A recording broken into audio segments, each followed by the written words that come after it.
All right, hello everybody. My name is Paul Epi. As usual, I am joined by Alex Schneider, and together we are the 11th inning stretch.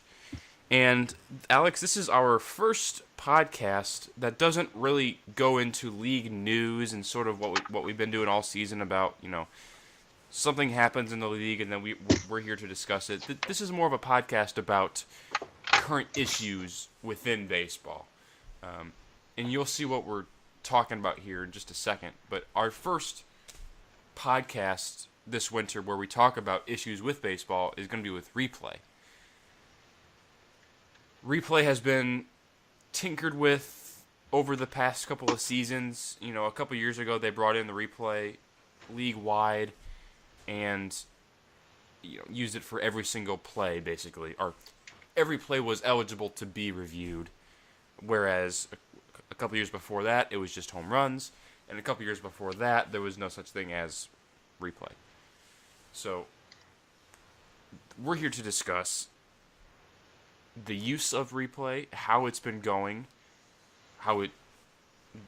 things that it's doing well, things that it's not doing well, and it's just sort of the ways baseball can improve on this system, because I think we can all agree that it does need to be improved. Yeah. I just think that there's some plays that I think that should be ineligible to be reviewed.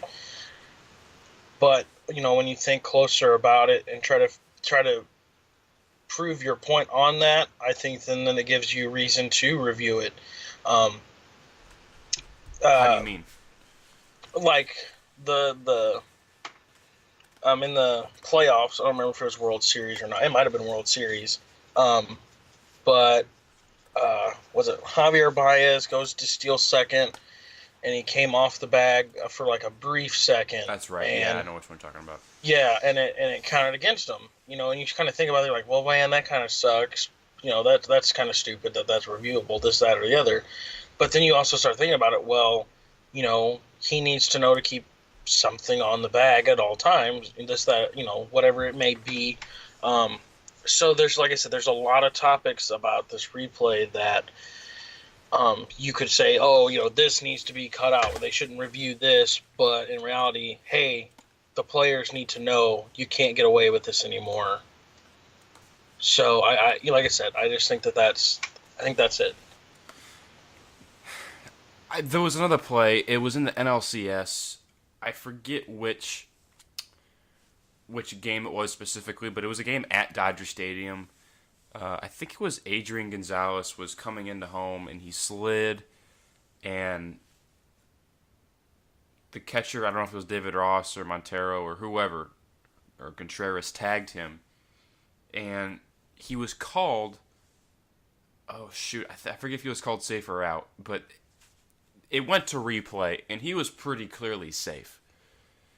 He was very clearly safe, in my opinion, and in many other opinions, he was very clearly safe. But he was called out, and that was a big momentum killer for the Dodgers. And the Cubs went on to win the game and obviously win the series. And, we can talk about replay in terms of time of game and speeding up the game, and we'll certainly get to that. But there's also an issue regarding replay in terms of if they get it right. And I think we see them get it wrong on replay too many times. I'm not saying that it happens often. I'm not saying that it happens a lot. But it happens more than you would like. You see one thing and they call it the other. It's a little frustrating. The problem that I have is, you have these plays that you can see at the ballpark on the big screen, and you can actually tell as a fan, oh, he was safe, he was out, this, that, or other, and it takes forever, and then you have times where they come out and they make the wrong call. Yeah. When you see the call, I just think that it shouldn't take that long. It honestly sounds like somebody's behind, in New York and was like, you know what, hey, I don't care. He's out, he's safe, he's this, he's that. It almost seems like they don't even look at the evidence to prove one way or the other. And as people are going to say, well, you're the fans, you're going to want this, you're going to want that. No, it's clear up on the scoreboard that he's safe or that he's out. And then on top of that, you have a 15-minute wait to figure out what are they going to call. And then you gotta have the manager sit there for 5 minutes, and then get the word from the booth up top. Oh yeah, you should replay this. You shouldn't replay it. The whole process just takes forever. Yeah, and then you have that, then you have that 15-minute wait, and then all of a sudden they're like, oh, he was safe, but he was out. No, he's safe. He's safe. And you're like, well, what the hell? That 15-minute wait was for nothing. I mean, because you got the call wrong. You took 15 minutes to review it. We all can see what it was. You still got it wrong. You still got it wrong. And then you have, kind of a rule I didn't agree with at first, but then once you start realizing it, during the regular season, Cincinnati comes into town. Yadier Molina hits a ball that clearly was a ground rule double. Yeah. I even sat here and was like, man, that really looked like a ground rule double that hopped up into that fence, and then they have this rule. You have, how many seconds was it? I think it was 10 seconds. You have 10 seconds, which, if you think about it, 10 seconds is a little bit longer than what you would actually think. Yep. You have 10 seconds to decide whether you want to challenge it or not. Actually, it's 10 seconds just to get the umpire's attention, and then your bench coach and then calls sit there somebody. with your bench coach, right? Yeah. So my thing is you have that time, but you heard Brian Price go, well, we didn't know it was ground rule double. The umpires didn't call ball. You should know. You've been here. Everybody, all the Cincinnati players know Busch Stadium. They should know what's in play and what is not. And the thing that I was appalled at with that specific play was the left fielder. He didn't say anything. You would have thought he would have raised his arms or said something to somebody saying, oh, no, that was a ground rule double. No, he didn't say a word. Nope, didn't say a single thing. And I feel sympathy for Brian Price? Yeah, because nobody wants to lose, but you have to know the rules of the ballpark and the rules of the game. You have 10 seconds to get somebody's attention. You waited a good minute and a half. And then you follow the umpires back into the umpire room and expect them to be able to replay. Yeah. It doesn't work that way. And that's exactly right. You have your 10 seconds to decide if you're even considering challenging the play. And then after that, you can challenge if you feel like it's necessary, which it would have been necessary. The Cardinals wouldn't have scored runs. And the Cardinals may not even won that game. Because did Yachty get inside the Parker on that? Or was it a triple? Oh, I don't remember, to be honest with you. I could look. Do you want me to look? I mean, you don't have to. I just don't remember what it was. I just know that they won the game on that hit. Yeah. I mean, but, that's another thing with replay. There's so many things that there's just things that don't need to be looked at, and people look at them, and then there's things that should be looked at, and then the managers bitch and moan because they didn't look at it. Well, it's not our fault. Players are here to play. You're here to manage. If you think it needs to be looked at, then look at it. It was called... I think it was...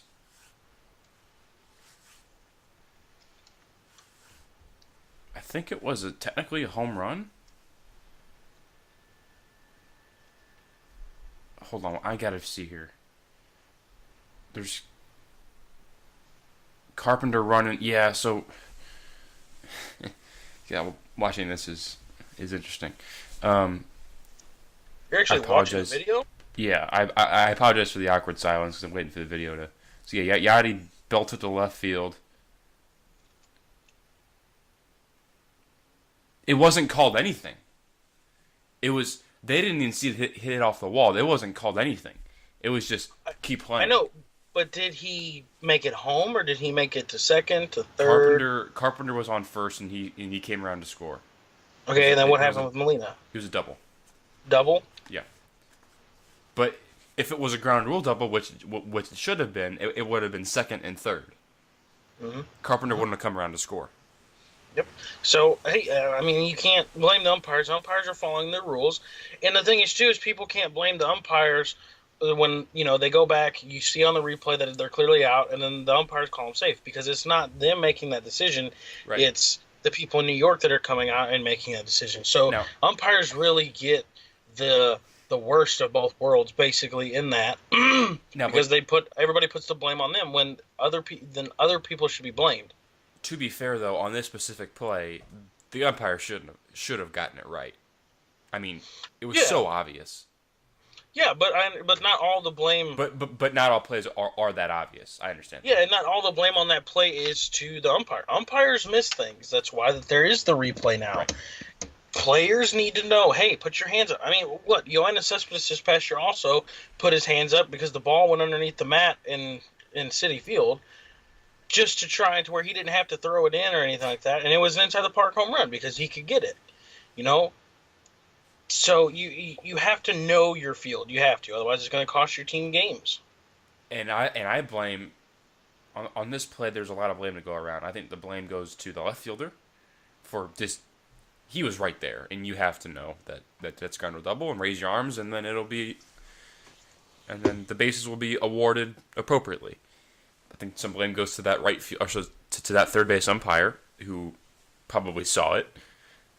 Some blame goes to the entire umpire crew who probably saw some of it.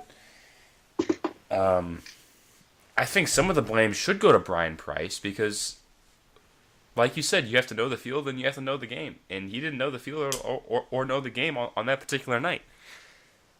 And then just blame the replay system because I think something like that should be challenged automatically. But those aren't the rules. And Brian Price should have known the rules. I don't blame the replay system at all. I blame Brian Price for throwing a hissy fit when all he had to do. Here's the thing: is that play ends the game. If there's any question in your mind, you should be out in the field saying, "Hey, we're going to look at it. Just give us a quick second."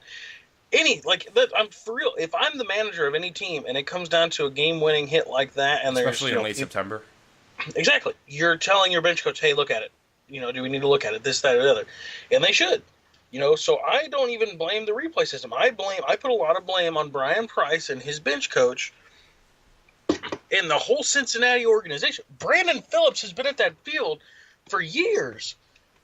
Years. And Joey Votto, too. Yeah. And Joey Votto, Devin Mesoraco, I think, was in the dugout.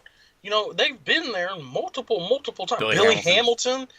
Like, come on. It's not that hard, for real. Yeah, I agree. And then you have the whole issue of, we said this before, but the whole thing just takes forever. I don't like the NFL. I follow college football a lot more than the NFL. But if there's one thing the NFL does right, it's the replay system. It's quick. It's one of the very few things the NFL does right. It's one of the few things that they actually do right. And one of the things that I really like from that system that I think has to be carried over to this system is if you don't know the play after, I think it's either a minute 30 or 2 minutes, go with the call on the field. Because in baseball, you're sitting there watching the umpires have these headsets over their ears for 3-4 minutes at a time, and they don't know what in the hell they're doing. If you don't know the call quick, and it's not overly obvious after a minute 30, go with the call on the field. I agree. Rob Manfred has made a case, or has made a thing of speeding up the game. He's not doing anybody a favor by continuing to have this replay system linger on and on and on. Yeah, I completely agree. I think that it's a load of baloney, and that should be fixed. It's something that should be fixed really soon, and shouldn't wait. Because like you said, if everybody in the stadium knows what the call would be right after that replay starts, the umpire should know by then too. If you're having a guy in New York, and his only job is to review these plays, what else is he doing? He's twiddling his thumbs in there. It's not like he has all these replays coming in at once and he has to juggle multiple things at one time. No, if the Cardinals and Reds are the only replay going on, he only has one call to make, and it shouldn't take you that long. And if the people in the stadium can know a lot faster than the guy in New York actually making the call, there's something wrong with that. Look, I agree. Technology in 2016 should make this incredibly simple.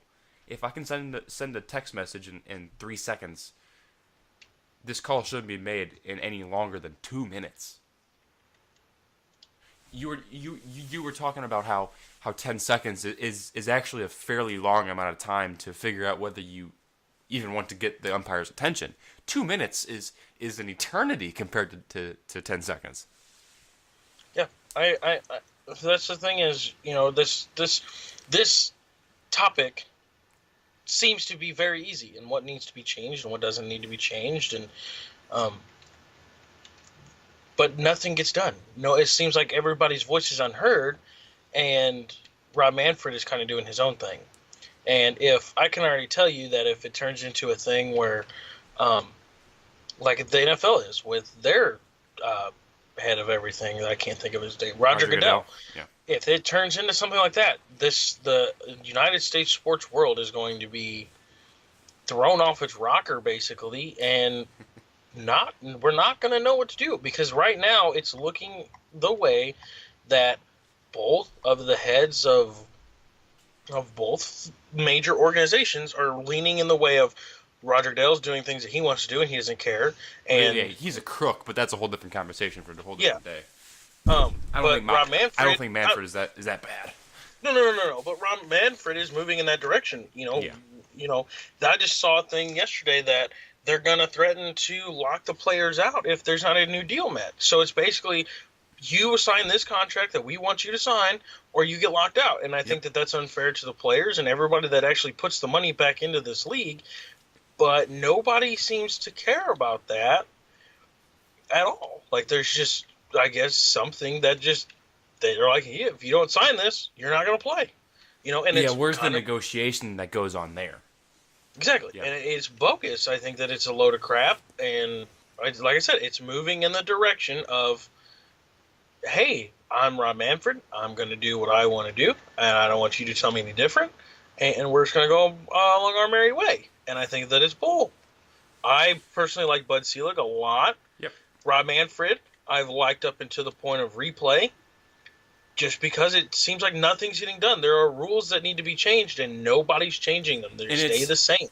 And it's incredibly frustrating how something like this it's common sense. I mean, there's nobody that would disagree with the fact that the replay system needs to be improved and sped up. No one's going to disagree with that. It's common sense. Yet nothing gets done. That's the issue. And another thing, too, that I think needs to get done is the DH in the National League. I was very strong in saying that this is a thing that does not need to happen, but you put, there's pros of having it. One, the games are more offensive exciting. We're not really going to talk about this too much, but I'm just saying that there's these things that are needing to get done and voted on and talked about in a serious manner, and not getting laughed off the table, and so far, and they are.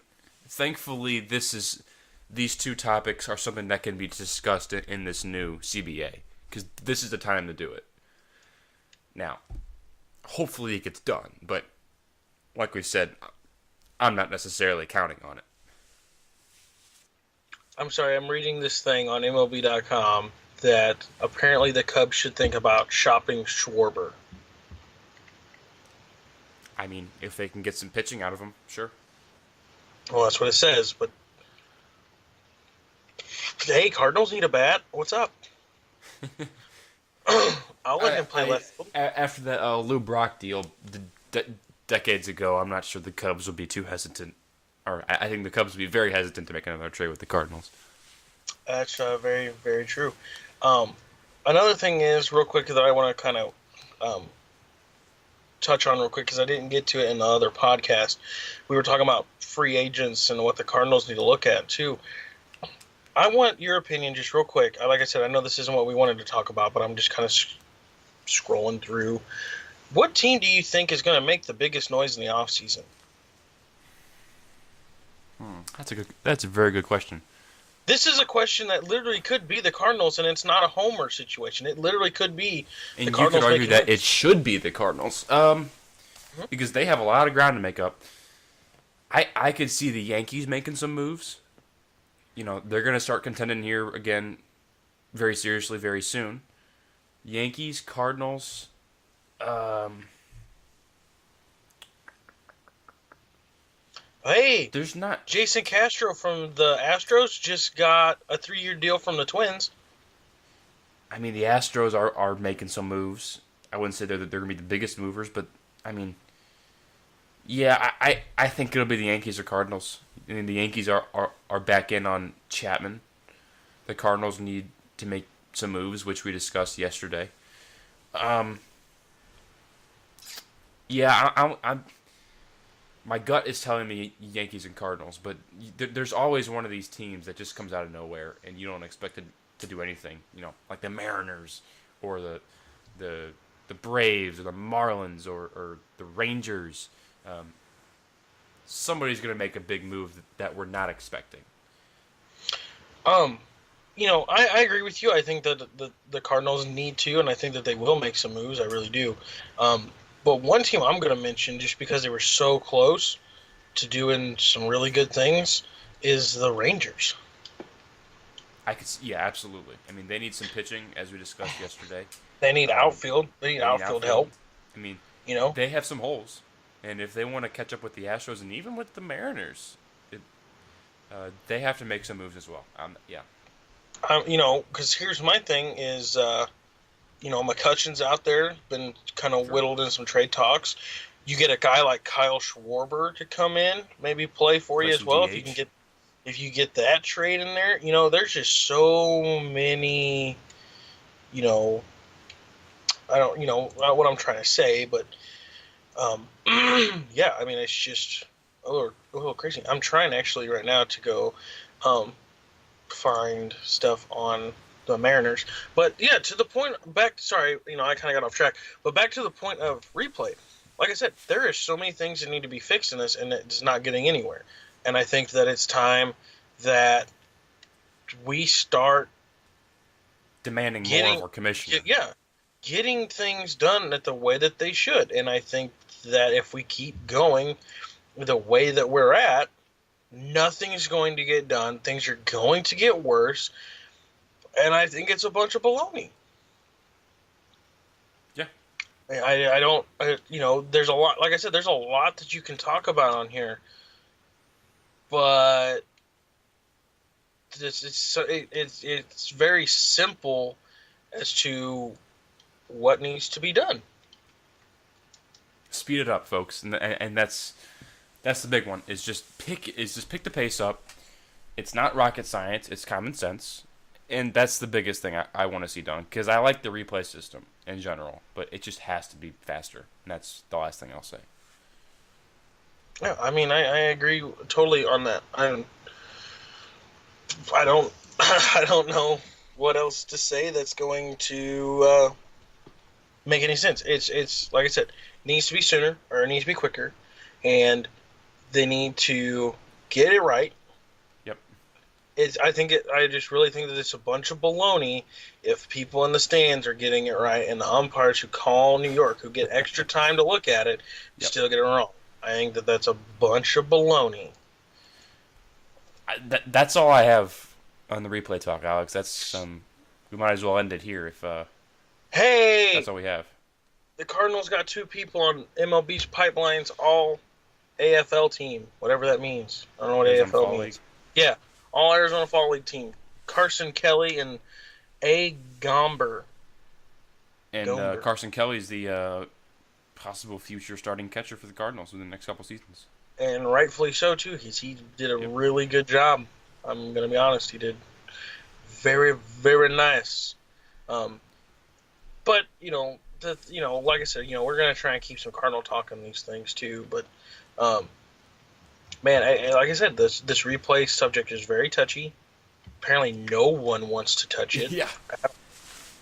Um, but right now, a lot of the problem is the talk on the lockout that's potentially going to happen with the MLB and MLB Players Association with the bargaining agreement talks, and it's not going anywhere at the moment. Yeah, that's something that that for the fans' sake and the players' sake, really, for everyone's sake, you just want to get done. I mean, that's something that this shouldn't happen. You should expect to play. I mean, I don't know what they're arguing about, but I would guess that it's not any huge issue. It's probably just some more ticky-tack stuff. But I don't know. That's all I have, Alex. Yeah, I don't. Sorry, guys, if we're not really into it right now. This topic is very cut and dry, and don't want to drag it on too much. That's Paul's got things to do. I got things to do. we'll Paul says he has a girlfriend, but I never see her, so I think she's imaginary. We're not talking about this. So we're gonna do these podcasts every once in a while when there's like a slow time, just current baseball issues and where we stand now, where we hope to stand later on, things like that. Alex, thank you very much for joining me. We will be back in the near future. We're not exactly sure when. Hopefully some news, something happens in the league that gives us some talking points. But until then, Alex, thank you very much. I am Paul Epi, and this is the 11th Inning Stretch podcast recorded on November 23rd.